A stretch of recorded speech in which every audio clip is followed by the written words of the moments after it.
Yung mga tinda ng suka, may diploma siya, wala. Kaya nga po, walang nakakahiya kung ikay nagtitinda ng suka. Alam ho ninyo, maliit o malaki ang hanap buhay mo, mataas o mababa ang iyong katungkulan sa isang kumpanya, basta't po marangal kayong nagtatrabaho, malinis ang perang inuuwi ninyo sa inyong pamilya, kahit po nagtitinda kayo ng suka, kahit po tagabili kayo ng suka, wala po kayong dapat ikahiya. Ang dapat mahiya, yung mga magnanakaw sa gobyerno.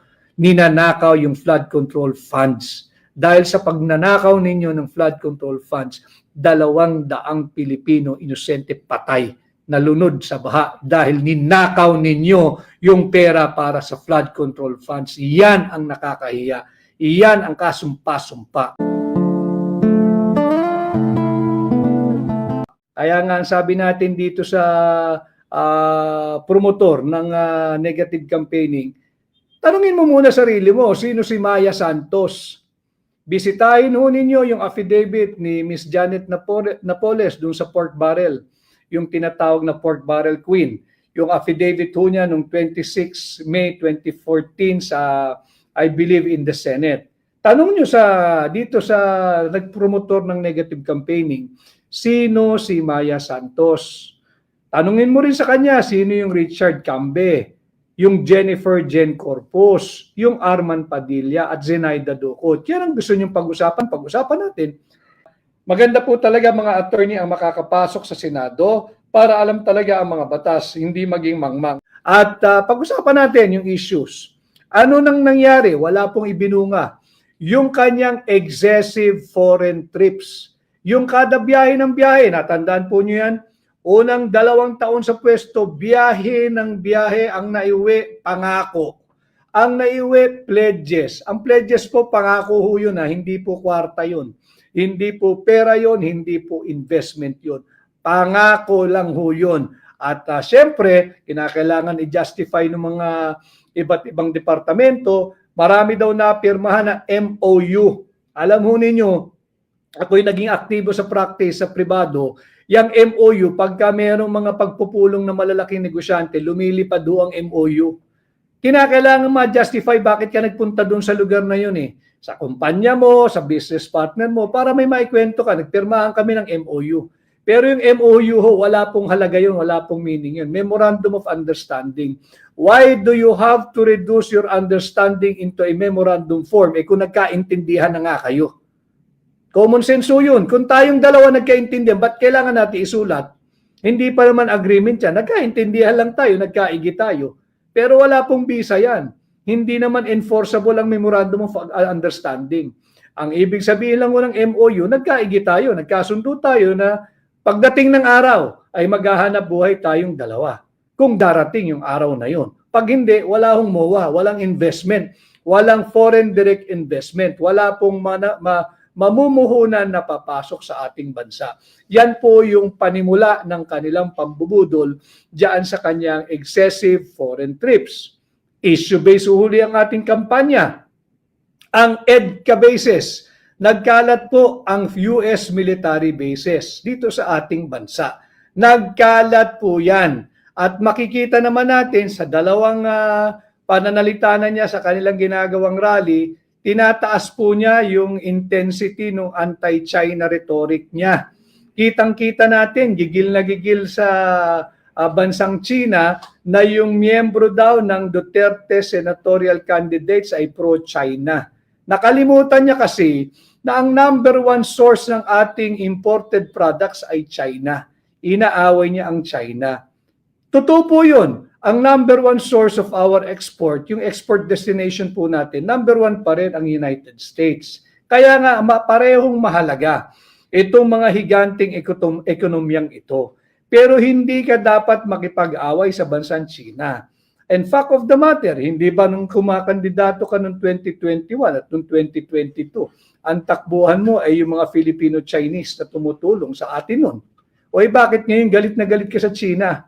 At sinasabi mong pro-China ang Duterte senatorial candidates. But sinasabi mo na si Pangulong Duterte ay pro-China.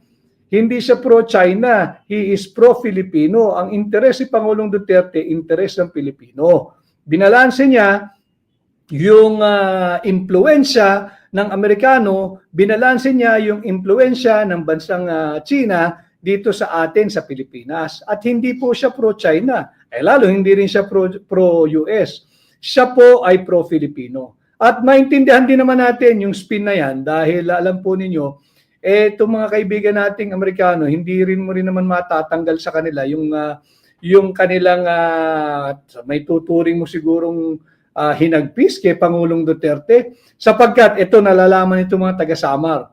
Tatandaan po nyo yung ginawang howling wilderness, sinunog yung Samar nung isang colonel, si Colonel Smith.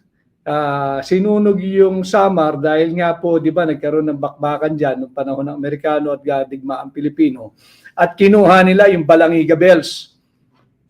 Yung Balangiga Bells, ito po ay ginawa nilang trophy. Trophy na ipinapakita nila na tinalo nila ang Pilipino. Maraming Pilipinong namatay. Just correct me if I'm wrong. His name, I think, is Colonel Jacob Smith. Nasa kasaysayan po yan. Ang utos ni Colonel Smith noon, dahil natalo nga sila, ang utos niya sa kanyang mga sundalo, higit akong matutuwa kung mas marami kayong papataying Pilipino. Nasa history book po yan. At ang kanyang kautusan, lahat ng makikita niyong Pilipino na nag-edad 10, 10 years old pataas, patayin ninyo. Yan ang utos niyan. Wala rin naman sanction ng Amerika dyan sapagkat yung Colonel Smith to, yung ginawa niyang howling wilderness, yung Samar, namatay po yan, hindi Colonel, na-promote pa yan. Namatay yan as a general. Yan ang katotohanan. Kaya hindi mo matanggal sa ating matagal ng alyado at kaibigan na Estados Unidos. Yung iilan lang naman dyan, hindi lahat.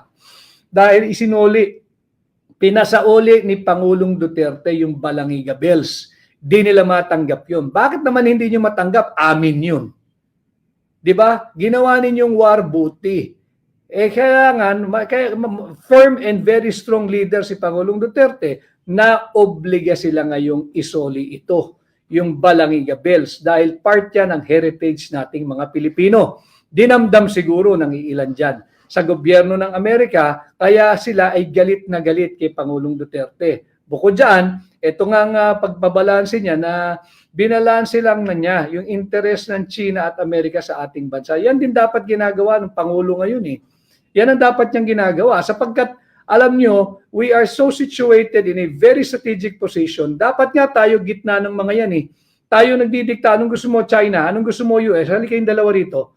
Pagkakasunduin ko kayo, huwag nyo akong diktahan. Dahil itong lugar na inyong pinagtatalunan, nasa akin yan eh.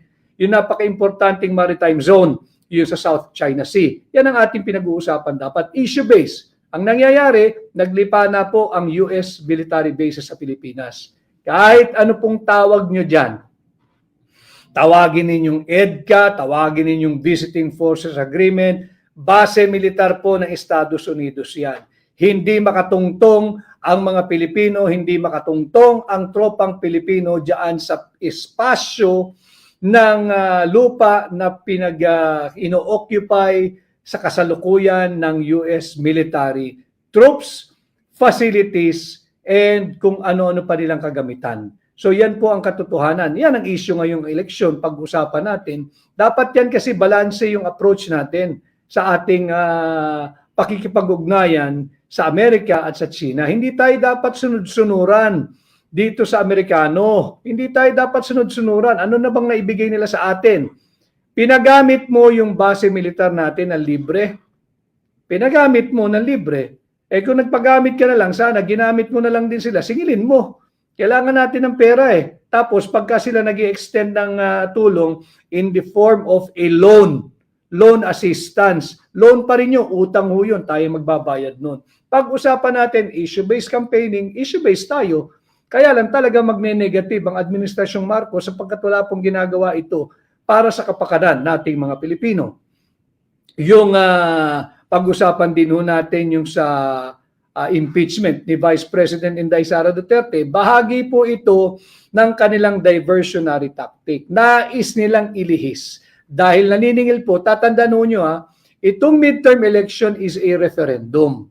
Referendum ito kung sang-ayon nga kayo sa unang 3 taon ng Marcos administration. Ulitin ko, Ako ay nagpapasukat, nagpapakilatis, nagpapakilala, nagpapatimbang sa inyo.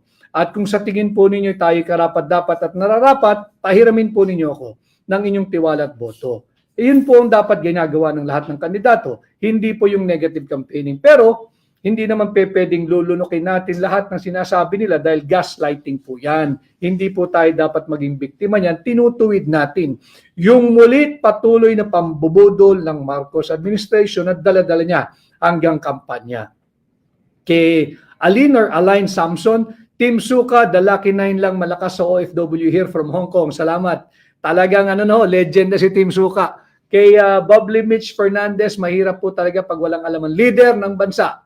Kay Junri Abioy, True Attorney Vic, marami tayong products na galing sa China. So bakit awayin pa ng Pinas ang China? Alam ho nyo yung China, tigil lang nila ang importation ng toilet paper sa US, magkakagulo po sa US.